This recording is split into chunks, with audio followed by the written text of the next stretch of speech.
All right, so I think it's safe to say when it comes to the Tekken 8 game and the whole Tekken franchise as a whole, most games do really terrible.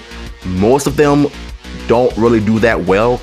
Some of them are great and some of them are very questionable in terms of how the graphics come off. And so basically, two of the producers had an interview with serialkillers.com website, and they've said something about how they don't like the current state of the graphics. I mean, when you think about it, it's hard for us to understand what they're coming from, but I think when we look into this, I think we're going to end up having a clear understanding as to why they feel this way.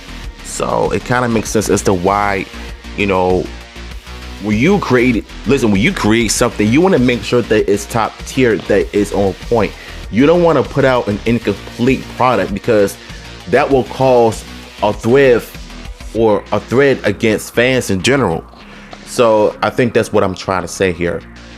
But there's a possibility they might end up making the graphics like the first trailer that came out last year, because it pretty much says a lot. So this is what they had to say. It seems like most game companies can achieve a higher level of quality regarding the texture they can use or the shaders or those kind of basic components. What really kind of sets them apart this time for this generation and also use is the lighting. And that's been very difficult. Well, that's been a very difficult thing for us to find tone. Even the build you have there today, you see hands-on with, I believe we're not very happy with the state of the graphics at the moment. We think we can do better. And one of the things that has been difficult is the lighting.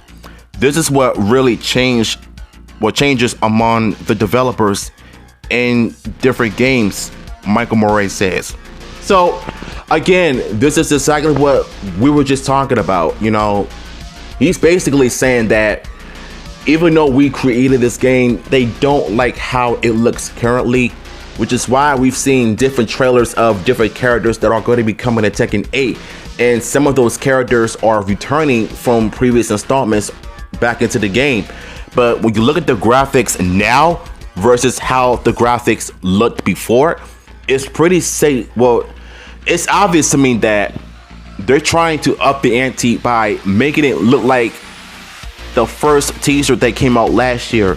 Because when you look at the graphics of the first teaser last year, that was real. That was top tier HD, crystal clear update on the characters, the skin tone. But right now, I think when it comes to the current state of the graphics, I think a lot of us agree on one thing, that if you want to put out a good game, make sure that the graphics are on point. Because when you do that, I think chances are fans are going to end up appreciating the game for what it is. You know, despite having the graphics look like how they are right now.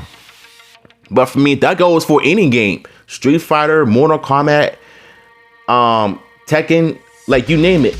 All of them are going to end up going through the exact same phase as usual. So to me, I think when they do stuff like that, chances are they're going to end up pleasing a lot of people.